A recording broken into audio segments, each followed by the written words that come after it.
coming to you from several parts of the world right now, mostly just two. Yeah, I was like, We are Dumplings and Dragons, and we're going to have a corridor. We're going to have, essentially, I guess, our first group, Dumplings and Chai. yeah. Ankita and I have had our first episode of that, like, essentially talk show. And we kept thinking, like, oh, yeah, we'll get around to having it with the rest. And then I only would, like, really plan it whenever we were in lockdown and couldn't make it happen. Yeah. Some of these forces are beyond our control. That's totally true. But we're all here. Most of us are eating. And we're going to have a bit of a chat about the campaign. Yeah. Jess, why don't you take it away? What was the main thing you wanted to talk about? So I'd like to do something first, if that's all right, but I'll explain why I suggested this. I thought that, like, we have a lot of fun and we have our characters have progressed to this stage, and I thought it was a nice place for us to kind of check in with each other and go, okay, but why did I start this, and where I'm at now with myself and my own career and with my character, what do I want to get out of it going forward? And maybe everyone here has thought about that, maybe not, but it just might be a nice place for us to get some individual focus of what we want to get out of this, and a group focus as well. I thought, because there's times where we get super chaotic, which is hilarious, but I feel like we could potentially have a common goal, find a common goal of some kind, either as performers playing the game or as the characters in the game. Probably more likely just the performers and what we want to get out of it. Does that make any sense? I don't know if I just made sense. It made sense to me, and I put all the questions into the chat. So if anyone forgets what they are, you can just have a moosey over there and have a look. Yeah. Would anyone like to go first? Would you like me to go first? Would everyone like to roll to see who goes first? Because I think it's going to be a combination of, like, we take turns talking, but then I think definitely, people want to interject here and there and want to, like, add in their 2 cents. Well, I am really curious, Ben, about where you were at when you first talked to us, a couple of years ago, about this project. Yeah. And where you are sitting now in terms of your goals from back then and what you are thinking about now. Yeah, sure. Everyone cool if I start then? Sure. Do it. Yeah, sweet. Okay, so when I first started getting into D&D, it was through a good friend, I think, that all of us know, Young Choi. And he's been a huge D&D fanatic for years. We met up for coffee, talked about acting, and then the last thing he said was, have you ever listened to podcasts? And at that point I hadn't. And so he suggested I try just one, just Critical Role. It's like, just see if you like it, because I think that you really enjoy it. And I really doubted him, because I remember going to hang out with my friends once to play D&D, and it was just character creation, and I was bored out of my mind. Which turned me off it for, like, I think several years. And when I finally decided that I wanted, so I had started a new job and just thought I'll listen to something to pass the time. And then I binged Critical Role so intensely and fell in love with just the power of collaborative storytelling. I had never realized that was a thing, the way, TT RPGs can be. And something that really bummed me out about Critical Role was that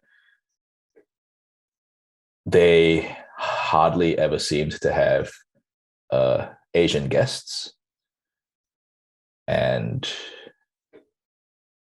Well, they've had, I think, 2 from what I've seen. 3. They've had 3. And it's been very cool. And, when they get to talk about diversity, but I thought, like I would love to be able to be involved in something like this myself.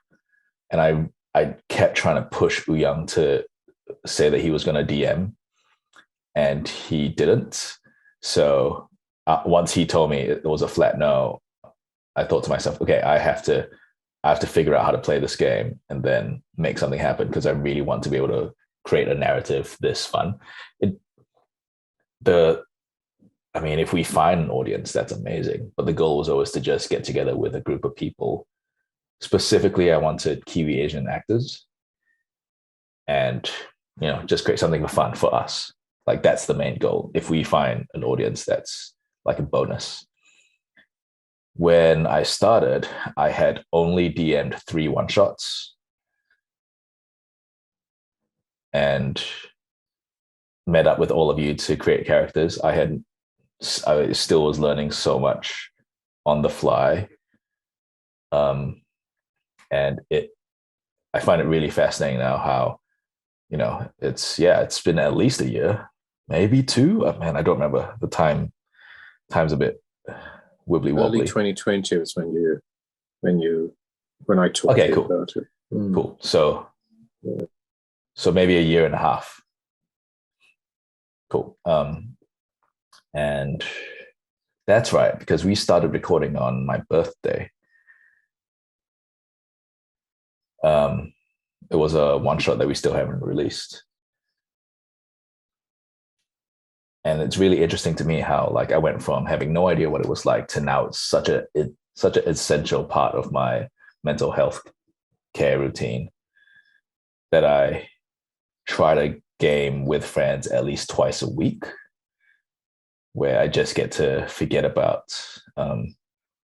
everything that's going on with life and just lose myself in a narrative that I can directly affect, which is so interesting how that's more important than watching TV shows or film. It's so crazy because I had no idea that they were pre-made campaigns. So I knew I wanted to make one from scratch that was going to be quite influenced by my understanding of Asian culture, especially Southeast Asian. So you have like what I've coined fantasy Chinese and fantasy Indian, which is Rashmi and show. So fantasy China is like show, and then fantasy India is like Rashmi. But we've only done like maybe 1/7 of the story that I've gotten ready for you guys. I had no idea it would take so long, like when I came up with all of your character backstories, like, oh, this is going to be so epic. And hadn't really thought about how, because Critical Role is my only conception of what D&D was like, I thought, oh yeah, all campaigns have to be at least 5 years long. And that's, I don't think there is a norm, but like I hadn't really considered how much time that was going to be over the next year and a bit. Experience has been amazing. I love hanging out with you guys. I'm referring to the questions now in the chat. What I would like moving forward is just, I'd like to put in more role play if I can. So I want to throw more dilemmas at you, throw in like palace intrigue, have puzzles and not just fights, put you guys in like tough situations where you have to make choices that you might not enjoy, and throw consequences of those choices.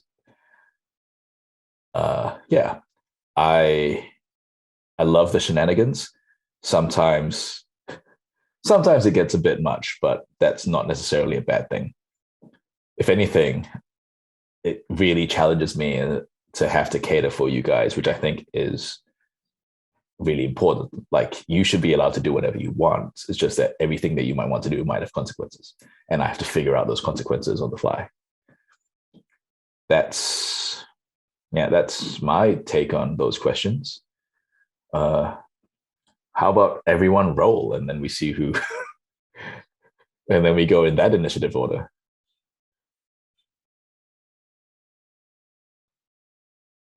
And maybe like unmute yourselves so I can write this down.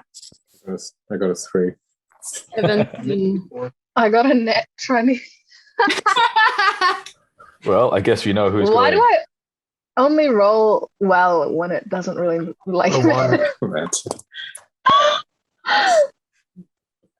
Where did you put the questions, man? In the chats. The chat. In the Actually, that's a good idea. Zoom If chat? everyone can put your numbers in the chat as well, like Nick Oh did. my that would god, make- we've never done that before. Why have we never done that before? And shouting it at you. Yeah, everyone's like, hey, 12, 20. Yeah. I think it's because Nick is just naturally, he is the genius of our party, right? Mm.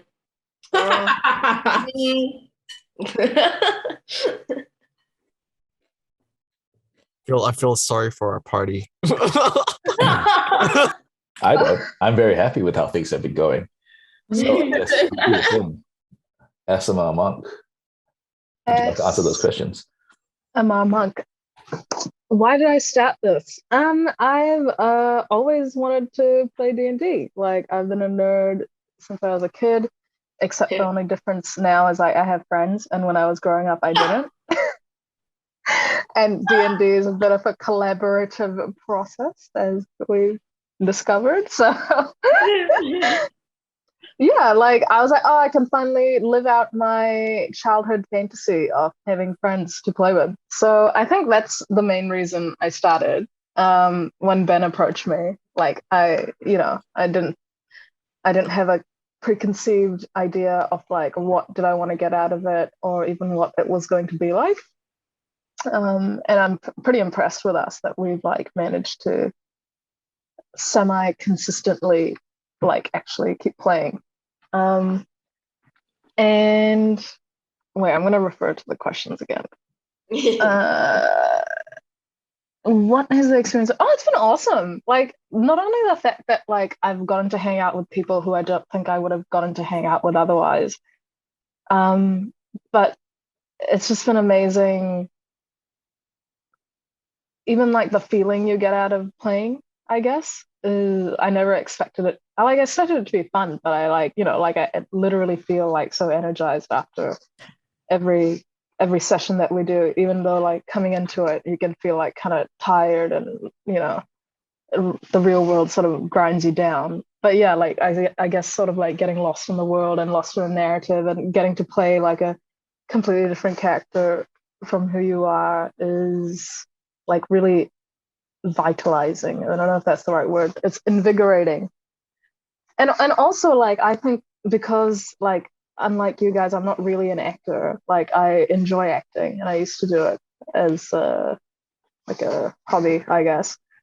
So I'm more on like the backstage producer writer kind of side. But so being able to like be in a space where I like get to embody another character and like show like a different side of myself, like, Rain's a bit out there and like cheeky. and it's just nice, like, because I feel like because I work as a producer, I feel like I have to like put on this mask of like, not mask, but you have to act professional, and you can't like just like loosen up and just be yourself sometimes. And then it sort of made me like sort of forget like who I am in some ways. Like working in this industry, it's like you become a different version of yourself, but often you don't get to like be that other side of you.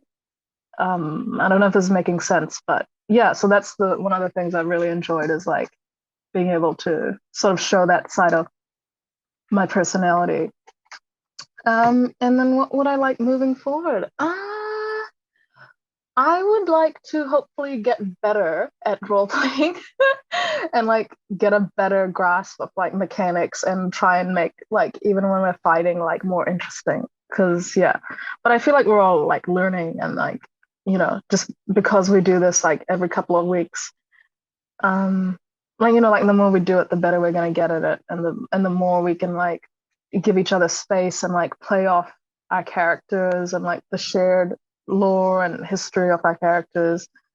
It's just going to become like more complex and interesting the longer we spend together, because it's like a relationship, I guess. It's like, we're getting to know each other, we're getting to know our characters, and how our characters like interact is going to change over time.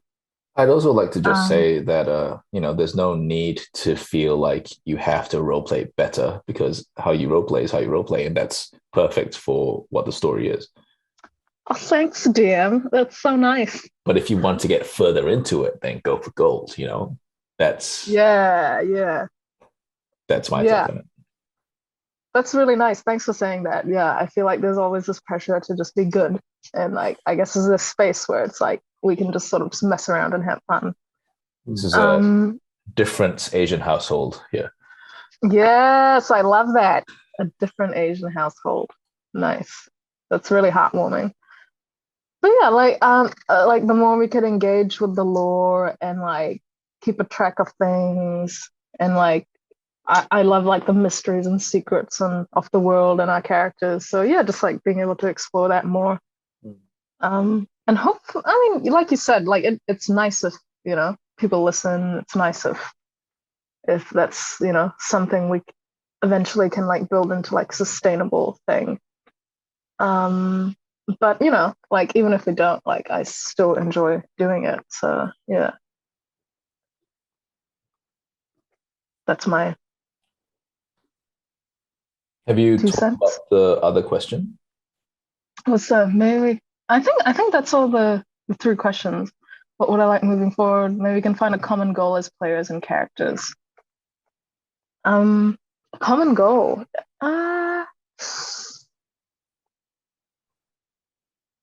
I don't know. Like I guess if we're blue skying here, thinking about the greatest, possibility for what this is, it would be like, I don't know, like eventually you get enough people watching to like make it a thing that generates some kind of income that you could invest back into it, so we could make it better. Or like, I know for a lot of us, sometimes we can't play because we have to do work, and like like tossing up between those things can be difficult. But yeah, I guess for a lot of performers, like, or even like a writer or writers, it's like, well, if you have a fan base, and then they can use this as a way to like get to know you in a different way, it could be quite valuable for like, because we all work in the entertainment industry, I guess. But even as I was gonna say that I'm gonna suggest that whenever we have birthdays, we ask people to back us on Patreon instead of giving us birthday presents, because then that's that way a cool idea. It ends up being eternal birthday presents. Eternal birthday present. I love that. But then every year we'll be like, hey, back us or increase your backing. And if they don't, it's fine. But if they do, like, it could become a thing for us that might be really enjoyable, because we're already having fun. So if we can figure out a way to, like we've always been talking about merch for ages, and we've always been talking about ways to play more and explore the stories more, which will be, more fun if we have more free time. My birthday is coming up, so I'll be making little pepper in there. But I guess even as a shared common goal, like, like I hope we can just keep doing it. And I agree with Ben. Like it's definitely, I think, good for your mental health and your creative brain as well. Yeah. Cool. Who's next? Who's going next? I think it was Dilys Fong. It's Mystery Child. Yes. Why did I start this? I think when Ben was asking around, for some reason, everyone else in my life seemed to be playing Dungeons and Dragons, and I was like, I'm not going to. It's something like, this is so not me. But this group of my really good mates started a campaign, and I shared a role with one of my besties, and it was like hectic and crazy, but it definitely wasn't boring. And people at work were playing. So when Ben gave us a chance, I was like, sure, I'll give it a go. Might be cool. If it's not cool, I'll just back out slowly, back away. But I think the first time I really played, like sort of knowing what I was doing was that, well, not even knowing what I was doing, but I feel like the first time I played a complete game and I hung on there was that one shot we did, and I met Ankita, Nick, and Mustaq. I don't think I met Jess or Jen, but I'd seen like Mustaq in plays and stuff, but I hadn't properly met him. And I was just like fangirling because I was like, these people are so hilarious, and like I've got nothing to add to this conversation, and like I just want to hang out with them more. But like no, because I feel like I'm sort of in Ankita's boat as well, except I thought Ankita was an actor, but acting is definitely not my background, and I've only ever dabbled in it.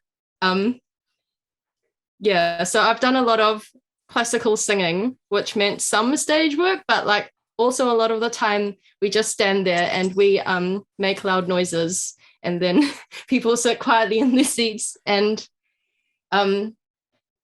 so I think another reason why going back to the questions, what's the experience been like? It's been a little bit scary for me, but really awesome at the same time, because I'm not confident with my improv at all. I'm a person who like really likes to plan things out, and if I do a performance, I prep and I prep and I prep for it, and then I get on that stage and I unleash it. But this is very different, and you never know what to expect or like which corners are going to show up.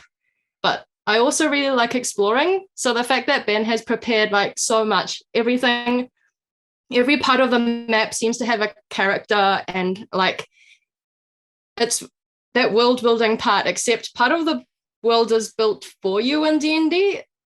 Thanks, Ben. And like if it's pre-made, it's partly built for you, and then you partly get to run around and explore in it. And it's sort of like supported creativity. I don't know. And I think that also ties in with my job, because like in my day job, it's I have to say it's interesting because it's my job. Like I want to be a professional and not complain, but it's like a lot of spreadsheets and like logical thinking. And if I don't exercise my creativity, I get really sad without knowing why. And then I stumble upon it accidentally again. And I'm like, oh, I'm missing part of myself as a person. So it's been really cool. Can I just interject for a bit and just say, for whoever is listening, hopefully all of our fans, when the reason why I was so stoked when Ankita and Dilys were keen on this is because I think I first got to know Ankita as an actor. Was it in A Fine Balance or Tea? It was A Fine Balance. Yeah. And so I was just like, yeah, she's totally an actor. You know, like in no way did I make the distinction that you're not. And I think all of us, or many of us, wear many different hats in different ways anyway. And then for Dilys, very short, I think if I remember right, we first met and we both were like fan personing so hard because I had just seen you in the opera. Is that right? Yeah, the Bone Feeder. And I had just seen you like after the performance of Dominion Road. And I was like, and then you're like... Yeah, it was a very Dilys, you in the moment. Bone Feeder. Oh my god. Yeah. Did you see it? No, but I fangirl over it. I just know, and I've read it. Yeah, and then like Dilys was very shortly after that. Actually, maybe not shortly now but shortly in my memory in terms of how time worked. Like, what was the name of the other one that you were in that Renee wrote? Oh, Renee workshopped Butterfly Lovers. Butterfly Lovers. Yeah, that was such a cool. It was an opera as well, wasn't it? I think it's a hybrid opera, sort of going into musical theater, sort of going into other stuff.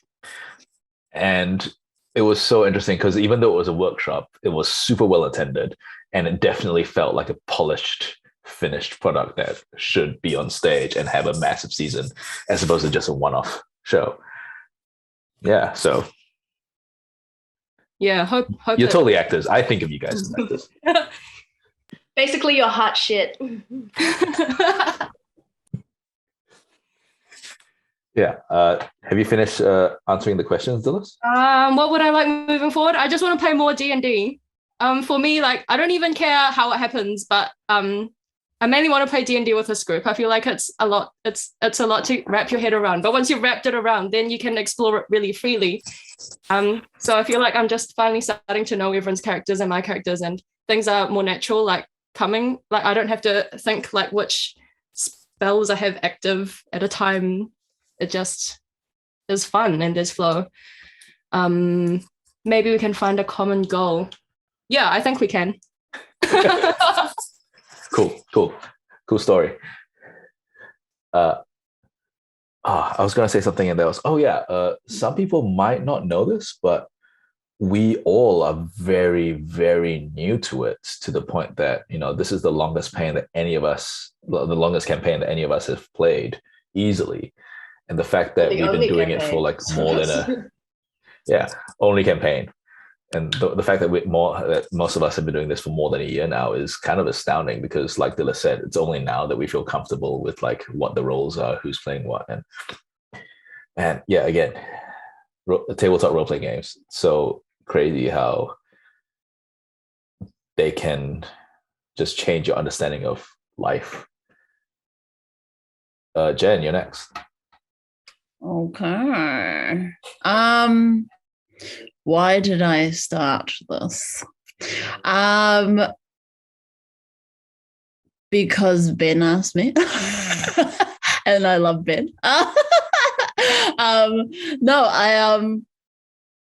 I never considered it to be something that I would enjoy, even though I love board games. It was just like, I don't know if I could sit and only imagine everything in my head, which is funny coming from an actor, because sometimes it's all in your it's all in your head, or like being a writer or director. And then I got interested because of Community, and I've told Ben this 100 times, but there were like a couple episodes in Community where they play D&D, and I was like, this is interesting. Okay.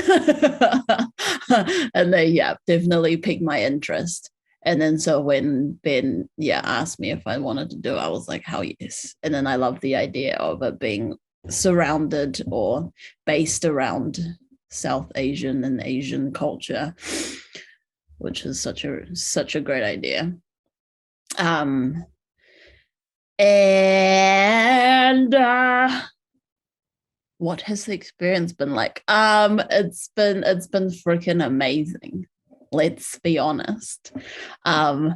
It's just like every time I know that we're doing a session, I'm just like, oh my god, I'm so excited! I can't wait.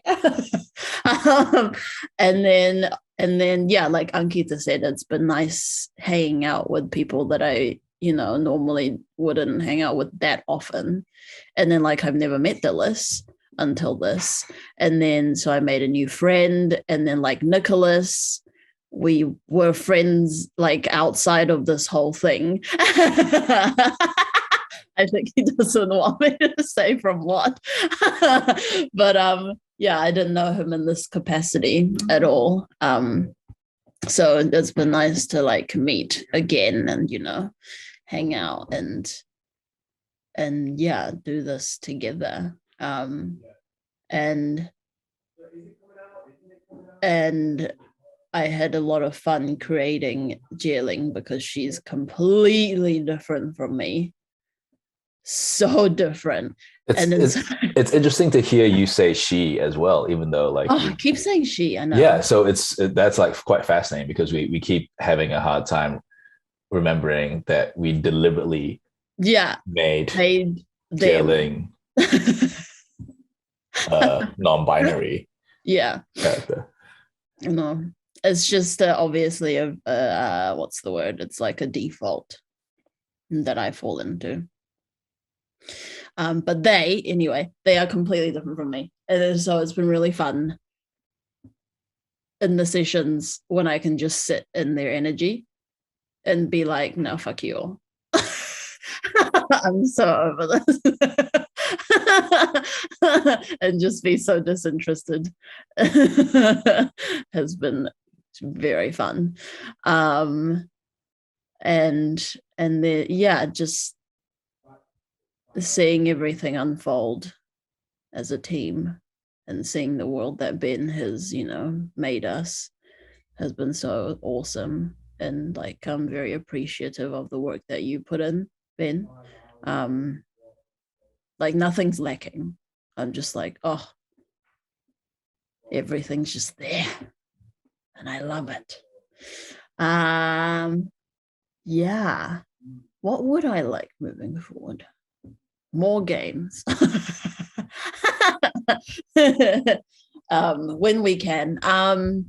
Yeah, it's definitely, obviously we all have, jobs and lives outside of this.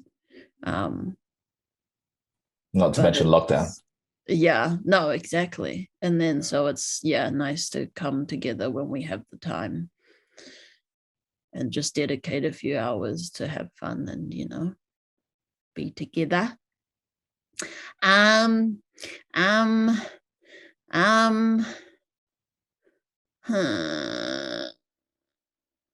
don't know if I want anything specifically moving forward.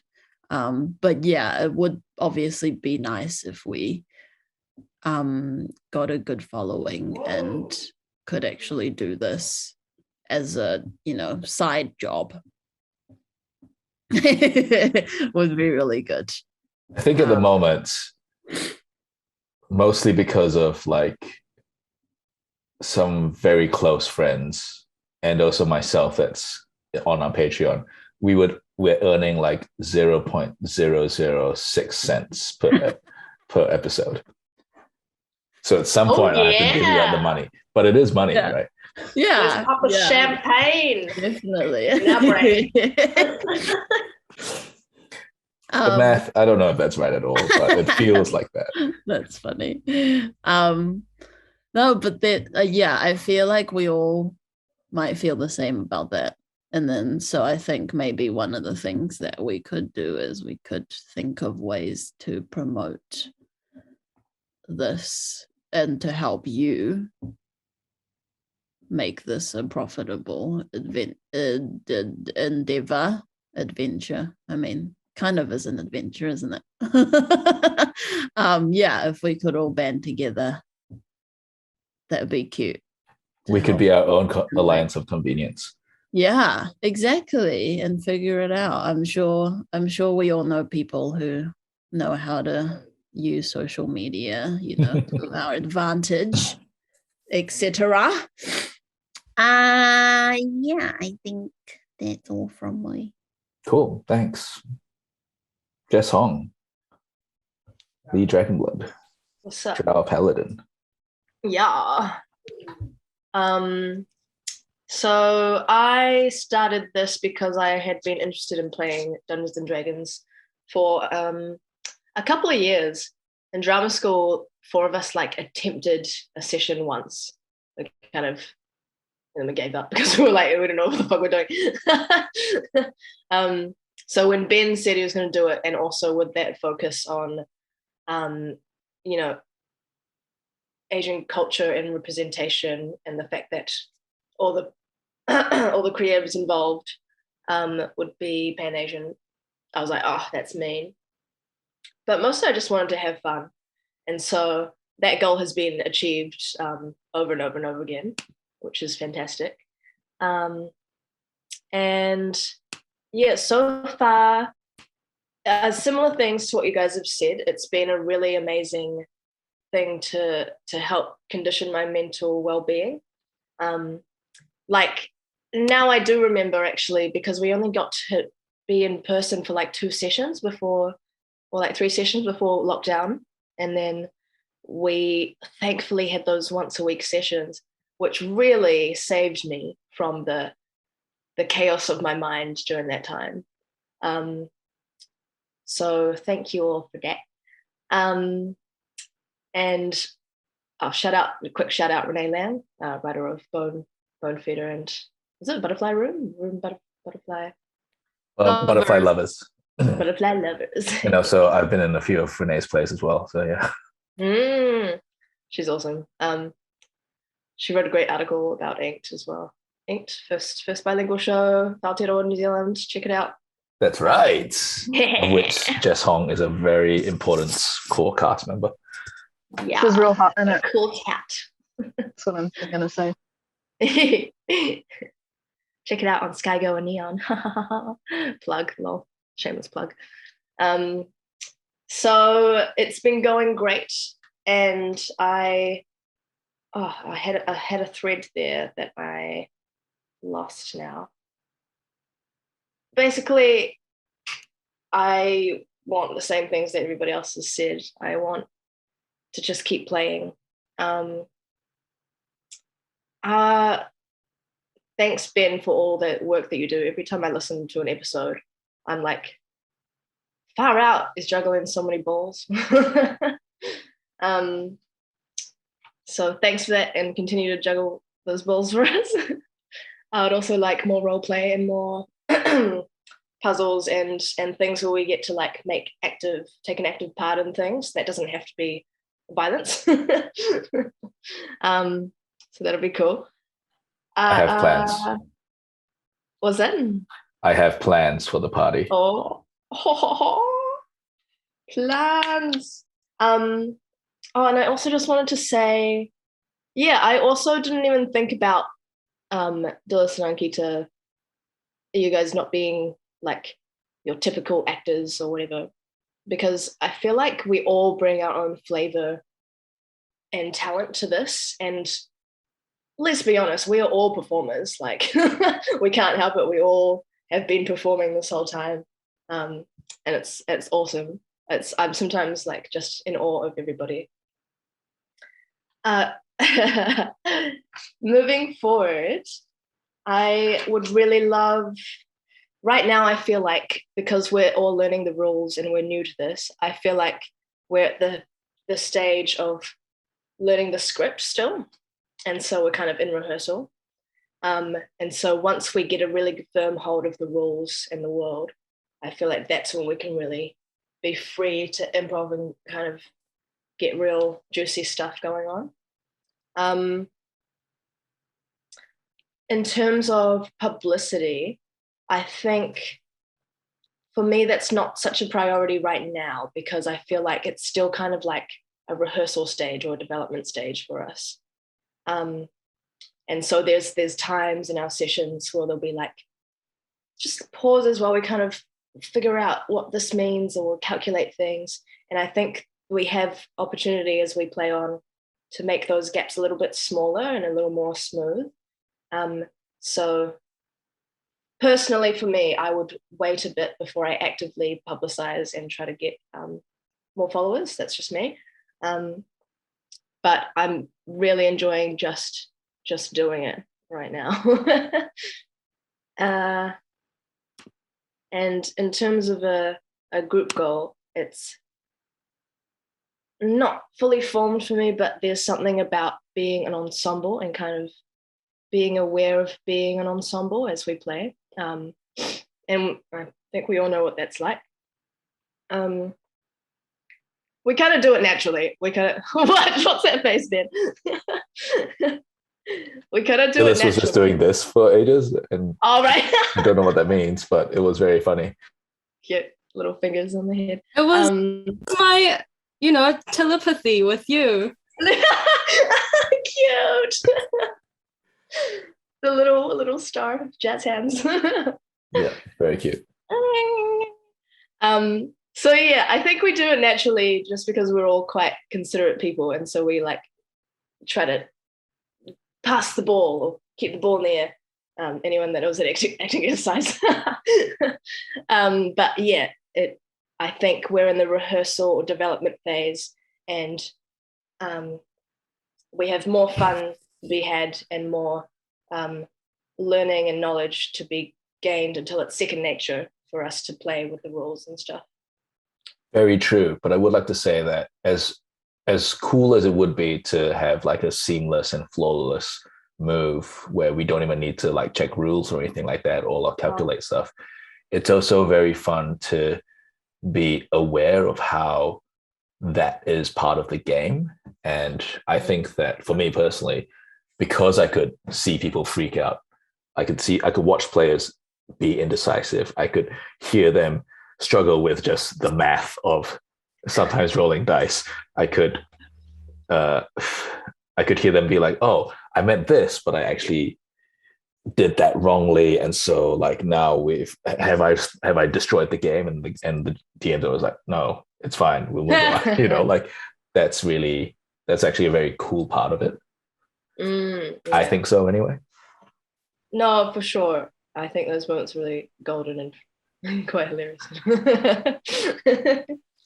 But yeah, I do think that maybe we could, I don't know, like read the rules a bit more, try and get an understanding of I know Ben always encourages to reread our character sheets before we play, and sometimes we don't. And I think it does definitely help. Or just ask me stuff, and like I've made it so that we've homebrewed quite a few of the rule sets. Like right now, there's no spell components, and there's no there aren't really many penalties in terms of what you guys can do. But once you guys get more familiar with it, we might play it the way it was written, where things get a lot harder to do. Like you have to buy certain things in order to cast spells. And at the moment, there's like there's very little give before you can like take the spells rewards. But we'll see how we go, because it might be that we just play this whole campaign without that rule set. So ultimately, I just want it to be easy and fun. But sometimes, if it's too easy, that might take away from the actual enjoyment of the whole thing. Yeah. Oh, I think to clarify, I think the bits that I find sticky are when the party is indecisive for like a long time, which has only happened a few times, but it's like there's like a time when anyone could jump in and go, let's move forward in this way. But then we don't fill the time with anything. Like sometimes we do that and then we just end up like fighting or like bantering, or Rain goes and has a fucking threesome, or there's all these side things. But then there's been times where I just feel the ensemble like going, oh, what should we do? Yeah. And that's part of it as well. But yeah. Mustaq. Hey everyone. So just 1 second. Let me just. So, what's the first question? Sorry. So the first question was, why did you start? Oh, why did I start this? Well, before Ben approached me, I had no idea what Dungeons and Dragons is all about. But why did I start this was because you asked me, Ben, because I wanted to be part of something that you wanted to start. And also because I remember when you first approached me, I can't remember when, but I remember there was one meeting we had in Theatre 2. I was rehearsing for a play, and you after that you came over and started talking about the character, and that's when I sort of realized that this could be an interesting thing. And so the main reason why I agreed to be part of this was because I thought, hey, I don't think anybody else would have asked me to, and because I wanted to spend time with you, Ben. I think we got to know each other a bit better when we were doing Dominion Road, and I felt that I know this shouldn't be the case, but we didn't have another sort of a reason to connect again, and I thought this would be a good way to grow that friendship. I felt so that was the main reason I started doing this. Like I said, I had no idea it's all about Dungeons and Dragons. I don't like board games. I don't like games in general, actually. So this is all very new for me. So that's why I started. And I still think it's very new for me after spending, a year and 3/4 doing this. I find myself quite at a loss at times. So the terminology and all the different machinations of the game. But I think that's okay. I mean, on my part, I think I should find out more about it. I agree with Ankita. We should know more about the rules and stuff and all that. But what was the second question? What have I got out of this? Is that right? Yeah. So what has the experience been like, and what would you like? Yeah. So the experience has been, I've really enjoyed it very much. I am absolutely bowled over by everybody's interpretations of their characters. I think everybody's got a clear, defined set of characteristics and personalities and strengths and weaknesses, I suppose. And I think I'm guilty of this. I sometimes, when things are happening during the game, I step back as a performer and I'm actually watching you guys performing. And I've enjoyed that very much, actually, looking at that facet, being an audience in a way for maybe a few minutes and then having to go back into it again. I love that, yeah. And I completely disagree with you, Dilys and Ankita, when you say you're not actors. You are absolutely actors. And you're amazing at it. I think that one of you guys said that, I think it was you, Dilys, you said that you tend to prepare a lot and you're not a device-oriented person. I'm a bit like that too. So this is a bit of a challenge for me, thinking on the go and making these sort of decisions. But yeah, the whole experience has been wonderful. It would be even more wonderful if we had the opportunity to meet up face to face, person to person. This has been my biggest struggle with D&D, with this. The fact that we're doing it on Zoom, I find it very, what's the word? I find it really, it takes a lot of my strength and yeah, willpower. And I think it takes a lot out of the entire experience. I mean, I'm sure we all agree with that. So moving forward, what's the next question? Moving forward. Oh, what would I like moving forward? My biggest wish moving forward would be for us to have that opportunity to meet face to face, because I think that's the only time when we can actually develop connections and friendships and all that sort of thing, which is ultimately why I joined this thing. I just wanted to get to know people better. So prior to this, I only know you, Ben, and I think Ankita, yeah? Jen. Did I meet you? I can't remember. Yeah, probably, but not Dilys and Nick and Jess, I think. So that's a big win for me to get to know these people through this. And if we meet up more often in person, that would be beautiful. Cool. Yeah. So I think for me personally, I sometimes feel there's not much difference between me and the character, and I need to find a difference.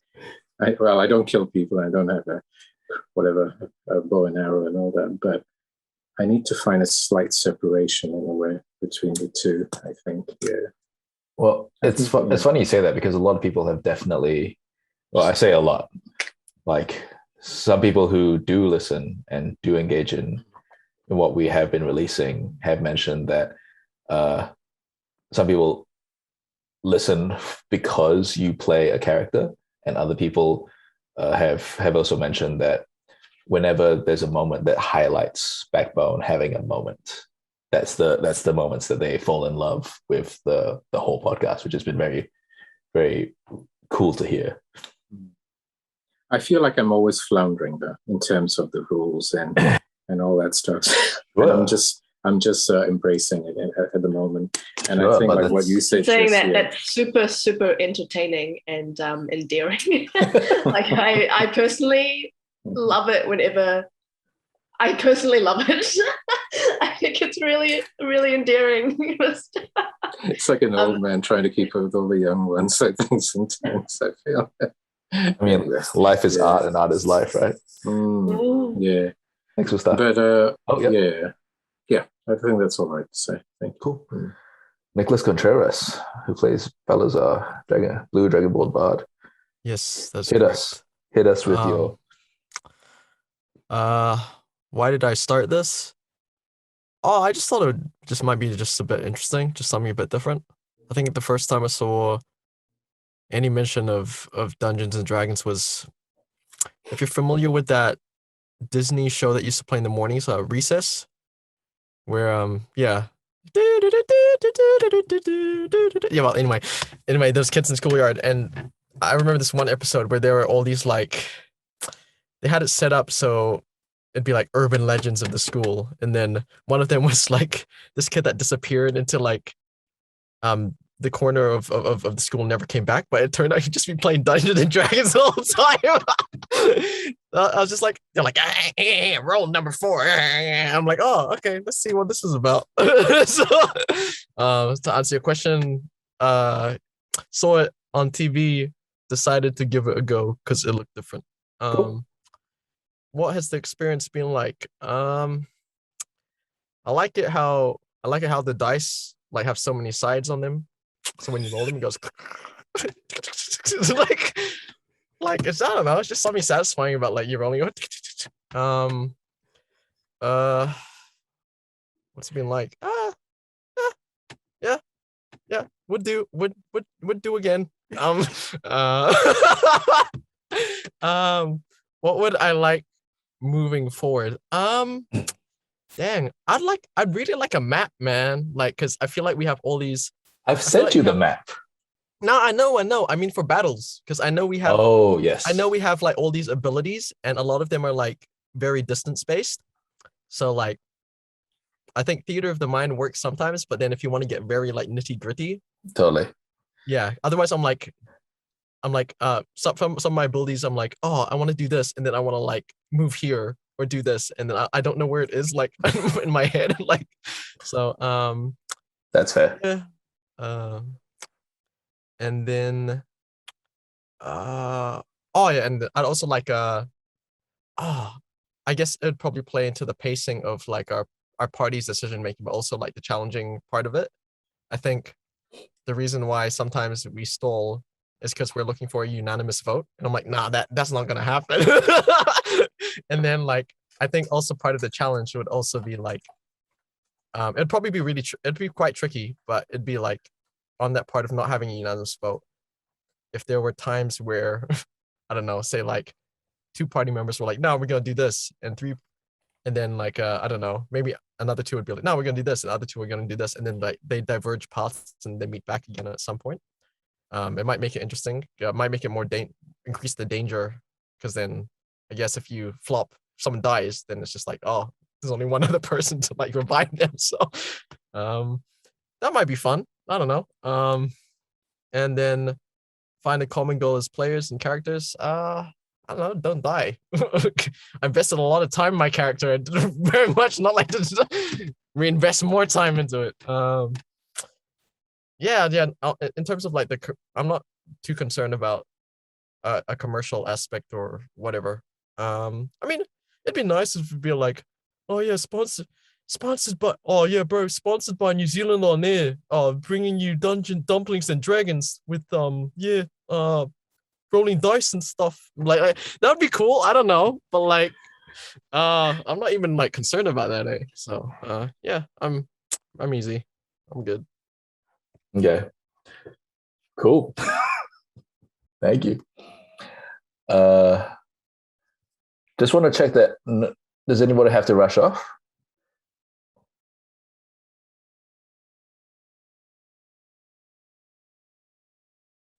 I think you're muted, Jess. So I'm all good to stay for a little bit. And Cool. I also want to concur with it could be interesting going into smaller groups from time to time. It might also make it easier logistically to meet up to play. If we had a one round where Like an online team and Elizabeth. Pardon? Like an online team and an in-person team? Oh.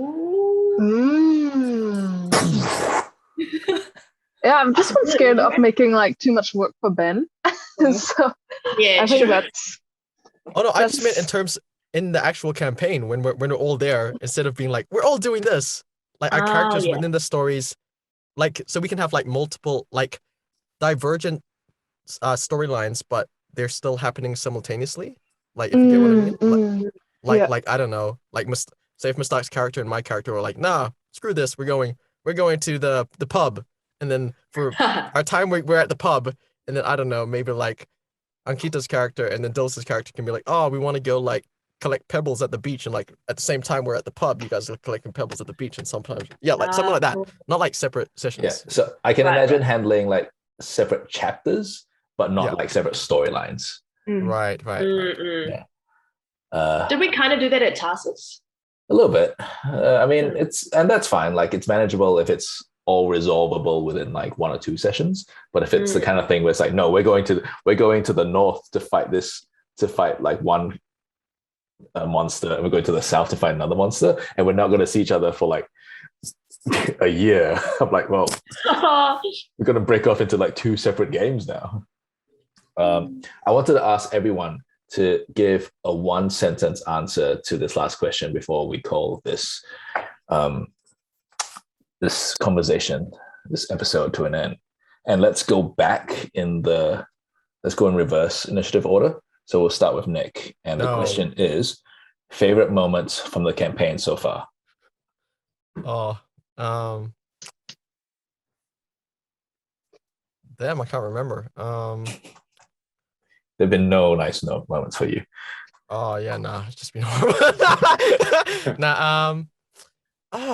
For some reason I'm just thinking of the one where like we had to fight some dead dude. Yeah. And then he just one hit me, and I was like, oh, okay, cool. All right. I'm out. Yeah, so the necromancer, yeah. I mean, yeah, that was a very powerful hit, and it's interesting because I totally remember it as well. Mustaq, favorite moment so far? My favorite moment, I don't exactly remember the moment, but I remember the character was that hopping ghost. Oh, the Jiangshi, yeah. Yeah, I really enjoyed that character, although I don't remember much of what happened, but yeah. Did we kill him? What actually happened? Do you remember? Was that the one where you got like where someone squeezed your butt cheek? I don't remember. I remember that one. Okay, yeah. Yes. No, that was a different character.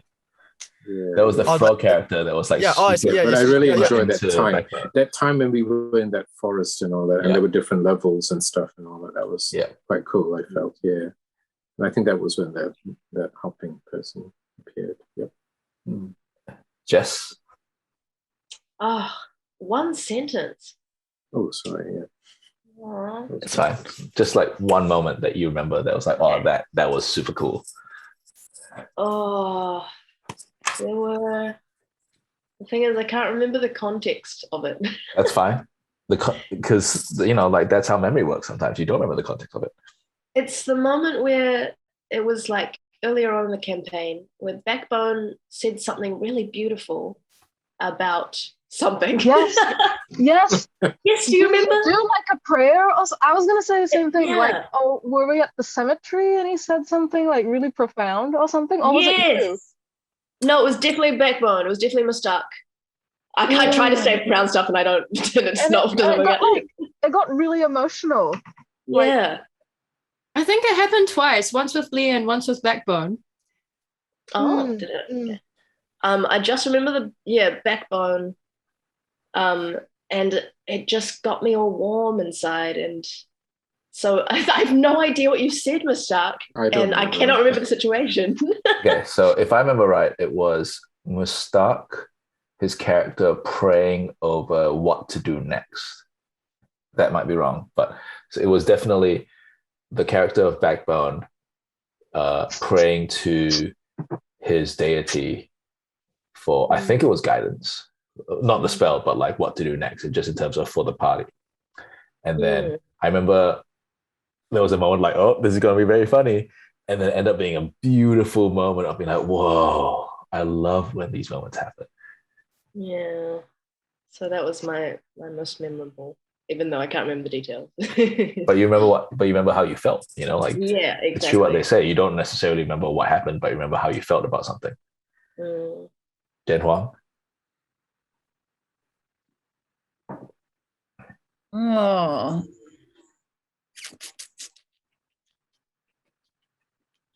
I have to pick. I'm just gonna say when I cast fireball into that cave. That was funny. And I can't remember who was still in there. But I was just... It was probably Balasar. I think it was. Such a Dilys. Yeah, that was great. Yeah, because it was so interesting because the moment like, oh no, okay, that's what I guess that's what you do. And it was great because, like I said, like players should be allowed to do whatever they want in the game, but then the DM has to figure out how that happens and what the consequences are. Yeah. Dilys. I like it whenever anyone puts on a voice that totally surprises me, and the one shining moment that remains in my mind is Ben pretending to be a cow. I don't know where and I don't know how, but I still laugh. I think I rolled a random encounter, and I think Zie Ling was on watch at some point. Oh my god, yes. And they just randomly was a cow that walked in, and then there was just a conversation between Zie Ling and the cow, and then nothing happened. Very seductive cow. Oh, like really deep or something? I do not remember playing a seductive voice for the cow, but sure. I'll have to go back and look and listen or watch like our episodes. Like creepily seductive, like basically creepy. Creepily seductive. How is you telling me what? Cool. Ankita? I have an auto subscription. I should get all that things transcribed that we can like. Yeah. That's a good idea. Yeah. I just thought of it now. Because I need to draw up all the lore of this campaign again. Oh my god, it's gonna be like stacked to the roof. Oh. I just stole my thing. I was gonna say it was either Mustaq or when Lee. I think it was like when Lee was like doing when we. I did offer a prayer to that elven woman. Yeah, and then you like the ruby necklace. You stole money from? Your drink or something. I didn't steal money. Oh. I'm not one of the looters here, okay? But it was either that or the backbone thing where I like actually felt like genuinely moved, and I was like, oh my god, like this, like banter and like all this like dumb stuff has like elevated to like art or poetry in that moment. Yeah. And because you said that already, I guess the other two moments that stick out are like when one of our horses got like eaten. That was like genuinely tragic. And also the soap bit, which I still find really funny. The soap saga deserves its own spin-off. It's just so funny. I'm like, this is what I love about like epics. It's like you can spend like so much detail and time on like the dumbest shit, and it's so true to life, I think. And then so I actually really like it when we bicker and like act real dumb over something, because I feel like it's just like art is life, like Ben was saying. Or life is art or whatever. Yeah, I feel bad bullying people in real life, but when it's Balasar, it seems okay. Yeah. I take back my moment. I